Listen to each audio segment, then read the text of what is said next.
Welcome to the Deliberate Leaders Podcast. I am your host and executive business coach, Allison Dunn. Our topic today is breakthrough coaching, how leaders can have transformational conversations. I welcome back Dr. Marcia Reynolds. She's been, I think, on the show. This will be her third time. She is passionate about how to engage in powerful conversations that connect, influence, and activate change. From government agency to global corporations to coaching programs around the world, she represents fresh ways to move forward on the path of coaching mastery. Marcia, thank you so much for joining me in this new year. I'm so pleased to have you back. Oh, thank you. Like I said before, I really was looking forward to this. Me too. As always, I love to kick these off with a deliberate conversation. What would be your number one leadership tip for our listeners in 2024?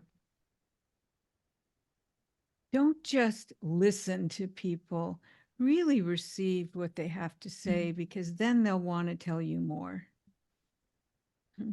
I um I love that. Do you have any tips on how to do that well? Um, you know, we have such a habit of just being in our head and thinking about what people are saying. And as you're thinking, you're not being present with them. And you're not trusting that whatever's going to come out next is just going to be fine, no matter what it is. And so being able to really receive what somebody's giving you, just to appreciate this is how they're experiencing their moment. I don't have to tell them what to do. I don't have to tell them what's right or wrong. I don't have to analyze their thoughts and be thinking about how I need to reply. I just need to be there and really listen and let them know that I hear what they're saying. That is so much more powerful than it even sounds. I would very much agree. I think I've probably shared this, maybe even in our past conversations, but I think my zone of genius is I really do listen when someone's speaking, and to be like a strategic thinking partner with them, not against them, not around them, not above them or below them, but in that moment Right. of what we're sharing. And Yeah. so I love that tip so much. Thank you. Yeah, you're welcome. So I know it sounds like we're going to be talking about coaching, but I really just want to make sure that those who are listening, that we're really looking at this. I'm going to use the word term coaching, and I think it's more commonly used inside of a business setting, but these are for our leaders who are working with other people, and that is a form of coaching entirely. Mhm. So how does using a coaching approach generate sustainable change? Well, to start off with, it, we always do engagement surveys, right?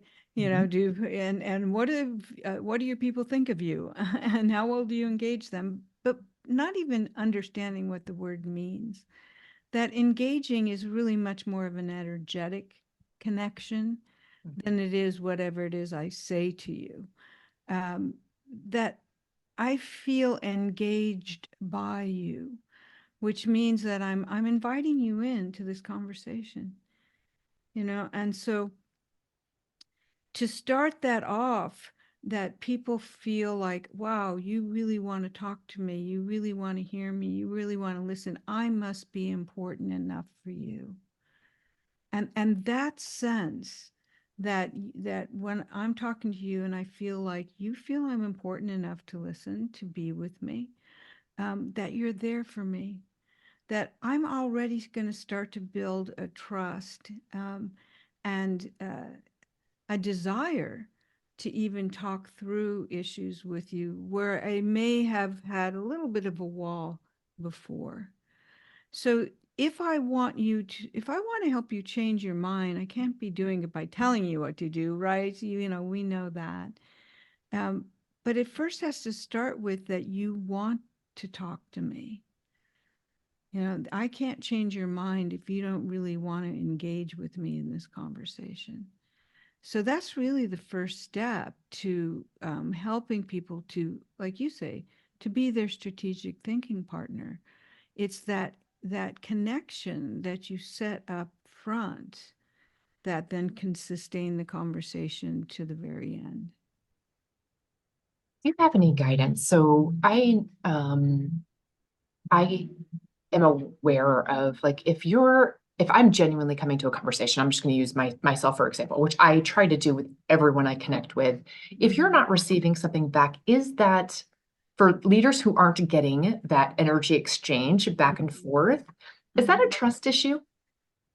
Or is Uh, that just a process issue of like how people think? well, it's probably either or. Sure. I mean, because I mean, when you look at those are two topics. On the one hand, if I don't feel like I can, I mean, to be honest, because our Mhm. brain's always looking for, what's dangerous, what could hurt me. I can sense whether we're connecting and you feel safe with me or not. If you've Mhm. got some anxiety, if you've got some, oh, I don't know what's going to happen here, some doubt, some fear, if I'm quiet enough, I can sense that, and so that to start there to what is it going to take to help this person feel safe with me? That's the first sense. But on the other hand, you're absolutely right. There are people that take either a little longer to feel comfortable, you know, they need to really be made to feel safe more than other people. And there's nothing wrong with that, but that's just the way it is for whatever reason. And then there's those people that are like, analyzers and processors and have to think things through, and we have to be a little patient with them. So there's the thinking, the processing style to deal with, but also the how open are they to Mhm. be in this conversation? So leaning into our intuition to recognize that maybe you're sensing that the trust isn't there and or the comfort level is not Yeah. yet there. And just I mean, if you recognizing talk to that is the somebody, case. yeah, if you talk to someone afterwards, they'll say, yeah, I could tell the person was kind of like, not with me. Yeah. Well, if you could tell, then why did you just keep going? Right. But what you said, that intuition, we're really disconnected to that. We do sense it's going on, but we don't pay attention, because we're thinking too fast. So I always say thinking is the enemy of the coach. Quit thinking. And a lot of leaders say, well, how can I do that? Well, there's a difference between can't and won't, right? Right. Yeah, For you sure. can if you want to. But that the thinking is what got us to where we're at. It's I'm successful because I was smart. I'm successful because I was strategic, Mhm. um, because I could see It's things that other people couldn't, which are all thought processes. And so we rely on these things that created our success, not recognizing that those are the things that can create disconnection in a conversation. It's a different scenario. So it's what I do as opposed to what we do together. I love that perspective. Mhm. I think that one of the most powerful things we do as coaches is ask questions. Mhm. And could you just share your thoughts on what the difference is between asking questions and using reflective inquiry? Yeah. Over the years, um, I've come to find that the reflection is even more powerful than the question. Mhm. Allison, over Thanksgiving, I had to listen to 32 of my coaching demonstrations over the past 3 years to sort through for this online program that I'm doing. That was torture. But Been a to lot of watch, growth, I'm sure. yeah, I mean, I've been coaching, 28 years, but even from Mhm. watching me coach from 2020 to 2023, I'm like, wow, look at the growth, look at the difference that I've made. And I find that two things. The better I am at just reflecting back the key essence, the things that you say to me, to say it concisely, directly. So you're telling me that this is what's most important to you. You're telling me that your doubt is based on what happened 2 years ago. That you may give me this long story, but I can break it down to that. That makes people stop and think, did I say that? Oh, you're right. in a way they can't do for themselves. So the question is just to follow on, like, so if that's what happened 2 years ago, are you saying that that's going to occur again now? So they go together. They go together. Yeah. And so the two things, the reflection, but also really as quickly as I can to get into who does this person think they are in this scenario, and how does that relate to how other people want you to show up, or who do you want to become? That's what sustains change. Let's talk about that because I understand what you just said, but I just want Mhm. to dive in a little bit deeper so that our audience Mhm. can maybe go like, okay, what does she mean when she says that? So that Yeah, they can take the story, the language, the scenario, the discussion sure. point, and realize how to apply that. Yeah, I can give you so many examples, and I'll give you a few. But, to start off with, um, you know, the best thing is when you talk to someone, just, tell me about your challenge. That's how you start a conversation. You don't have to say anything else, and let them tell you the story that's in their head. It's within the story that you start to hear where maybe there's some gaps in logic, or the basing it on past experiences, or again the conflict of who they are being compared to the expectations. So I get a lot of leaders that come into being a leader because they were an expert.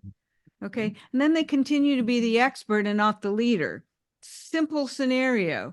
So when you show up and you interrupt people and tell them how things should be done because you're the expert, how do you think they judge you as a leader? Yeah, simple question like that. Or when I get new leaders and they're like, well, I don't know why people listen to me. I haven't been on this team that long. I said, okay, so you're telling me that even though you were asked to be on this team because you have contributions, since you're the newbie in the room, that's the who, you don't think that it's valued for you to speak up. So that reflection of who they're telling me they are, and they may not use those words, but you pinpoint it in what they're telling you, that you identify that. Or even for me, in my last, in especially my last two companies, I was running global training departments in tech companies, and I was the only woman on the leadership team, making big changes. And I'm not a big person. If you knew me and saw me, I'm very tiny. I had to have a big voice. And I was always like telling people and being loud enough to be heard. And I was a warrior, and my boss said to me once, I know you had to fight your way up, but you don't get that you've made it. Is there a way that you could quit trying to push people to do what you want and instead maybe inspire them to see what you see? Which sparked an entirely different thing. Warriors don't do that. Could I be the inspirer and not the warrior? Of course I could. I like telling stories. I like inspiring, but I'd forgotten because of what I had tied my success to was now no longer serving me. So the shift in who I was is what sustains the change, not somebody to tell me, oh, stop doing this, start doing this, because that's not going to change me. But when I start shifting who I am, then my behavioral shift changes as well. Right. Thank you. That Mhm. actually all solidified and gives a context Mhm. to what to be listening for and how you can apply it. I love it. Yeah. Mm. Right. And so I always tell coaches, so first you have to hear the story and help them define who they are today. Mhm. And that's always based on the past, always based on the past. There's no present. Um, and and then when you get them to say, what is it that you want instead? Well, I want people to respect me or see me as a leader. I want to feel like I belong, whatever that is. I need to be heard and they're not listening to me right now. Um, so we paint the picture of what they want to create. And then you ask the question again. So in this picture of what you want to create, who are you? And then you can look at the gap of who you are today to who you want to become. What are the steps that need to be taken for you to become that person in that scenario you want to create? So again, it's not the do, it's the who that makes the difference. Oh, I say it's not the do, it's the being, who Yeah. you, or the becoming, right, of who you want to Yeah. be. Yeah.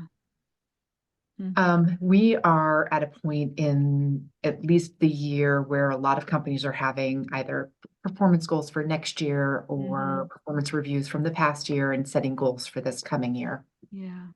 What are three things that leaders must be mentally preparing for these transformational conversations to be effective? Hmm. You know, First off, intention. So what is your intention? Is your intention to make them perform differently, and hear the words make them, I've which heard you. means they're bad and I'm going to make them good. Okay, right there, you're already setting up a disconnection in the conversation. So the intention really needs to be looked at as what is it that they really want? Do they want to be a leader? Do they want to be seen as more competent? Do they want less stress? So we go in with the intention to help them to achieve what they really want. I'm here to help you achieve that. So you want to watch your intention because your intention is going to set the energy. And again, that I am here for you. I am here for you. And then you go in there and uh, coaching requires so much patience. You hear their story, hear their complaints, hear their blaming, all that stuff without interruption, and making them wrong. Making anyone wrong, you've cut off the conversation. you know but to hear that, and when they start repeating themselves, then you can interrupt and say, I think I understand what you're saying. I think I got the gist. Can I share with you what I hear so we can see if we're in agreement? you know so Yeah. so strategically interrupting means, I ask permission, I tell you why I'm interrupting, and generally they'll say yeah. I mean, because they want to be kind of directed anyway if they're all over the place. um, So to be careful that we don't get frustrated, irritated, impatient in these conversations, that it's going to take a little time up front that they can share whatever things are on their mind. And then we can start sharing back what we're hearing and trying to get to what is it that you want to create that's not happening now. And that's really the focus of the conversation. So the goals that you set in a performance conversation need to be based on what is it this person really wants to create, not fix, Mhm. but to create going forward. How are we going to get to that? And that also shows my intention is here for you, not to fix you, because you're bad or wrong, but I'm here just to help you discover what it is that you might do to get what you really want as the outcome. I just want to summarize that. So intention, Mm-hmm. strategic Interrupting. interruption. Okay. I just want to. Or what was it? One of my colleagues said it's kind of elegant interrupting. Oh, thank you. Uh, there Yeah. you go. I call it sometimes as graceful honesty as opposed to brutal honesty. Yeah, yeah, right. I like that So, graceful honesty. Right. strategic interruption, and then the third thing that we need to do is Well, there was emotional regulation in there with okay. the strategic, but also the third thing really is, don't lose respect for the human in front of you, no matter what it is they're going through. We all want to be seen, we want to be understood, but the main thing is we want to be valued. We want to feel like you think I'm smart. And so feel that they're doing the best they can with what they have right now. And I respect that. And they're just on their journey, and I'm here to help them on their journey. One of my, and I'm sure it's probably the same for you, one of my favorite things as a coach is to see those aha moments that people have and just realize that there's like a light bulb and like there's just a like a growth or breakthrough. Yeah. So how do you know what to reflect in a conversation that will make that difference in someone's thinking? Well, they always let us know. So, I mean, that's really the focus of my new book, because the subtitle is Creating Light Bulb Moments in Your Conversations. If you stay present and you're not jumping ahead in your mind, you're going to notice the moment that they kind of gasp or pause, or they look away and think for a moment, something's going on in their mind, something's connecting differently. That means that they're, percolating a creative insight. And that's what we want to hear. You don't want to miss that moment. And they'll always indicate it in some way. And, and they may then start talking again, but just to stop and say, something just happened there and you're thinking, could you share that with me? And then they go back and they may not be able to articulate it completely. So you help them. They might say, well, I was thinking that maybe there was something in that conversation that I missed. Okay, so could we go back to that conversation and see what occurred, that maybe we can find what you missed? So get them to articulate that moment, that pause, that gasp, that looking away. What's going on in your mind? Would you be willing to share that with me? And really try to sort that through, because that's going to change the entire conversation. For sure. Mm-hmm. I love to articulate it when it happens in my own mind out loud to people. And sometimes they don't follow along with me, but I'm like, no, like I just a nuance. I just didn't even see it Yeah. before. Oh, I do. And I love that so much. Well, and Um, that's what people don't understand, is that's the goal of coaching. The goal of coaching is the new awareness, not the problem solving. yes. Yeah, and that's Yeah. that's the thing. What is it that we can do to help them to have that moment where they, oh, right. Because then what happened is you've got new connections in the brain that sees their situation differently. And out of that, they'll find solutions to their problems. Um, what questions can you ask to ensure progress will be made Mm, towards goal achievement? yeah. Well, we like to say coaching is about reflecting and questions, but there's a structure to it. If you don't have a structure, it just goes all over the place. So we look at the container. The container, at some point up front, we really want to clarify what is it you want to create or change that's not happening now. And that becomes the string that holds the conversation together. At the end, we want to ensure that whatever step they're now committed to take is going to help them to get to the thing that they said they wanted to create. Mhm. Um, but that has to be very clear too. You don't just, when they say, okay, I got it now, you can't just end the conversation. So what is it that you get? What will you now do? When, by when? Always ask the when question, because they say, well, even if they say, I need to think about it. Okay, well, when will you do that? What does that look like? You still need to get a commitment to that. And I've added one more question. We used to always say, could anything get in your way? Is there any other support that you need? If the action they say depends on someone else, like, okay, I'm going to go have a conversation with my colleague or with that employee, um, then the question is always, if it doesn't turn out as if you expect or hope for, what will you then do? This, If it doesn't turn out the way you expect, or hope then for, or yeah, hope for, what will you do then? yeah. Oh. Because what happens is, okay, I'm going to go talk to my colleague, um, and your colleague, just disses you. Well, I don't Mhm. care what you say now. That this is over. What are you going to do? So most of the time, if you don't think that through, you just think, well, this is a waste. I'm not going to ever talk to this person again, or I'm a failure. I can't do this thing, But if you set up that it may not happen as you want because you're putting it on somebody else, your own success, what will you do next?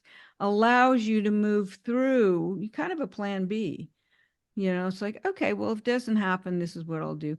And I'll tell you that they always come up with something. Oh, well, then I'll just do this. And it's so helpful to ask that question. That's a keeper. I'm going to add that to my toolbox. Thank you for that. Yeah. Congratulations on the newest book. I hope that your breakthroughs in your world are tremendous for this year. Thank you. I'm asking today just because it's the start of the new year. Do you have a theme word for this year that you'd be willing to share? Oh, that's funny. On a personal level, there was a blog that I read right before the New Year's where it talked about the difference between being grateful. We always say, oh, be grateful, and being satisfied. And I'm like, oh, can I just be satisfied with this wonderful life that I have? I've been grateful forever, but can I be satisfied? Can I just be satisfied with me, of who I am? Even the word acceptance, if I say, oh, I fully accept myself, then I'm saying I'm limited. I accept all my limitations. No, I'm satisfied. I'm satisfied with it all. So, I'm really exploring, because we don't tend to make that word powerful, but it can be. It can be. So it means being present, just being here and being in this moment, this wonderful moment that I'm in. Thank you for sharing that. Yeah. Do you have any major things that you're focusing on other than the rollout of the book for this coming year that you can share? Yeah, well, the book even, I wasn't going to write another book. And I don't even have it. People are already getting the copies of their book, and I don't even have mine because they have to ship boxes. So, yeah, it's crazy.